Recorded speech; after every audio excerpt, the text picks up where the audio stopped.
દેશની ત્રીજા નંબરની અને ગુજરાતની બીજા નંબરની ભગવાન જગન્નાથની આગામી અષાઢી બીજના રોજ ભાવનગરમાંથી નીકળનારી રથયાત્રા કાર્યાલય ખાતે સંતો મહંતોના હસ્તે ધ્વજારોહણ કરવામાં આવેલ।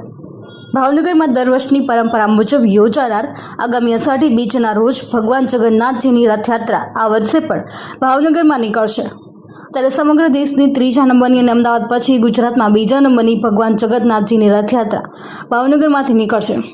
છેલ્લા 40 વર્ષથી ભાવનગરમાં ભગવાન જગન્નાથજીની રથયાત્રા યોજાય છે અને આ વર્ષે પણ આગામી 27 જૂનને શુક્રવારના રોજ ભગવાન જગન્નાથજીની રથયાત્રા સુભાષનગર ભગવાનેશ્વર મહાદેવ મંદિર ખાતેથી કાઢવામાં આવશે।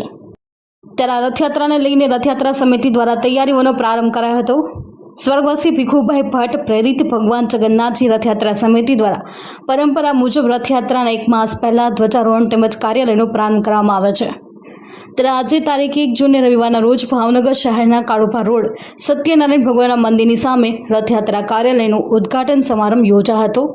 આ ઉદ્ઘાટન સમારંભમાં સંતો મહંતો રાજકીય અને સામાજિક આગેવાનો અને કાર્યકર્તાઓ ઉપસ્થિત રહ્યા હતા। ભાવનગરની અંદર પરંપરા મુજબ સ્વર્ગસ્થ ભીખુભાઈ ભટ્ટ પ્રેરિત અને શ્રી જગન્નાથજી રથયાત્રા મહોત્સવ સમિતિ દ્વારા અષાઢ સુદ બીજના દિવસે ભગવાન જગન્નાથજીની રથયાત્રાનું આયોજન થાય છે। તે મુજબ આ વર્ષે 40મી રથયાત્રા આગામી 27 જૂનના રોજ નીકળવાની છે।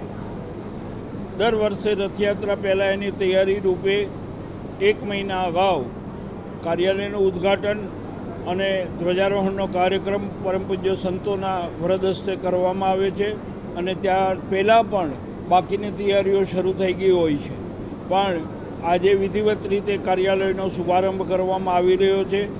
આજરોજ પૂજ્યપાદ સંતોના વરદ હસ્તે અને મહાનુભાવોની ઉપસ્થિતિમાં આ 40મી ભગવાન જગન્નાથજીની રથયાત્રાના કાર્યાલયનું ઉદ્ઘાટન અને ધ્વજારોહણનો કાર્યક્રમ અત્યારે સંપન્ન થશે।